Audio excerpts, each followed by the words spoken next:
Hello， 大家好啊！咁我而家係湊緊仔啊，咁但係都想抽時間咧，同大家分享下啲嘢。因為而家 Osmo Pocket 就熱賣啦，咁嗰啲配件都係熱賣嘅。咁啲配件咧要揾到啱心水咧，都未必係容易嘅。呢隻咧就係之前買嘅 PGY-TECH， 即係做工咧非常之精細嘅，同埋咧成個盒咧都係用磁吸啦，係好方便、好人性化設計嘅，做工都好精緻。咁佢有成套嘅，仲有 ND 鏡嘅。咁對於我個人自己嘅需求咧 ，ND 鏡咧係唔需要嘅，所以我冇買到，淨係買咗2隻鏡。咁因為 Osmo Pocket 咧，咁佢一係咧就係比較廣角啦，佢影唔到一啲長焦嘅嘢啦，同埋咧佢嘅對焦點咧係比較遠嘅，佢就唔可以影到好近嘅物體喎。咁所以我哋需要微距鏡或者長焦鏡啦，但係呢個牌子咧就冇出嘅。咁呢隻咧就啱啱買㗎啦。咁佢呢個咧就係微距鏡嚟嘅，咁就係12.5倍嘅喎。嗱，咁首先拆出嚟咧，你見到咧佢係膠盒啦，比起呢個 PGY-TECH 嘅盒咧，已經係爭咗一橛噶啦。打開佢啦，咁你見到咧呢個 PGY-TECH 咧，佢係用磁吸嘅，咁但係呢個咧佢係一個海綿嚟嘅，咁咧就要你用指甲撩出嚟嘅，就即係你冇指甲咧都幾難撩出嚟嘅。咁仲有啦，嗱你見到啦，佢背後咧只係四個磁鐵，咁而呢一個咧係做得非常之好嘅，成個框都係磁石嚟嘅，感覺上咧呢個係穩陣啲嘅，咁所以做工方面咧已經係有問題咯，但係唔緊要啦，我要佢嘅功能咧都係增倍啫嘛，咁我而家試下個效果俾大家睇下咯。而家嘅效果咧就係我貼住呢個 UV 鏡嘅效果嚟嘅，咁一般咧其實都係同原來差唔多噶啦。其實呢個 UV 鏡咧，之前同大家講過，基本上都係保護鏡頭用嘅。因為我咧就唔中意貼膜嘅，所以保護個鏡頭，咁樣保護個鏡頭咧就算啦。好，咁我而家將佢除咗落嚟啊。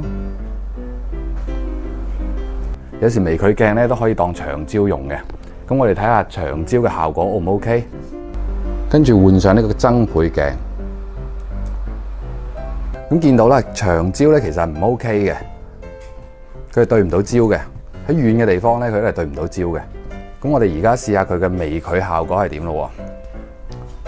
攞到大概呢個位置，嗱你開始見到隻眼咧係有啲清啦。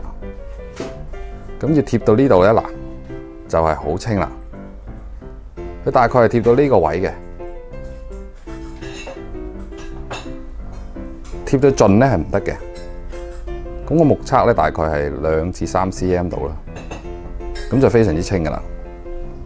因為如果唔用呢個微距鏡咧，大概到呢個位度咧就對唔到焦噶啦，已經隻獅子隻眼要去到呢度，大概係呢個位置咧先至對到焦嘅。同埋你呢隻鏡咧攞落嚟真係要小心啦，因為其實佢比較薄啊，同埋咧隔離咧。呢個整嘅位咧，佢唔係整得幾好啊，所以攞落嚟嘅時候咧都比較難攞嘅。你睇見到咧，都拍到我啲手紋咧好清嘅，近嘅地方。嗱，攞緊嘅時候咧，你見到個景深咧，大概係我一截手指嘅位啦。咁如果需要微距嘅朋友咧，呢隻鏡咧似乎係暫時市面上咧唯一嘅選擇啦。嗱，咁啊，順便同大家試下呢個 CPL 濾鏡嘅效果咯。而家咁樣係試唔到㗎，我要攞啲反光嘅嘢咧，先試得到嘅。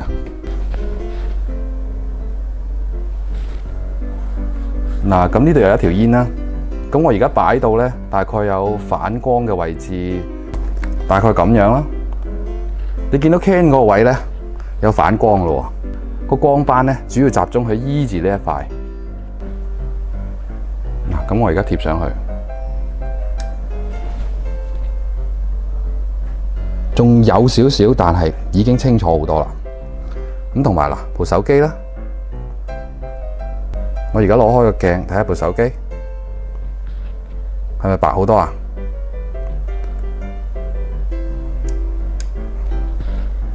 佢大概效果就係咁啦，唔係好明顯，但係總好過冇。好，咁今日就同大家分享住咁多先，我而家又要翻去湊仔啦，氹瞓覺。如果呢段片可以幫到你嘅話，就俾個 like 同埋訂閱啦。咁我之後咧仲可能同大家分享一啲 Osmo Pocket 嘅配件啦，記得撳埋個鐘仔啊！多謝晒，拜拜。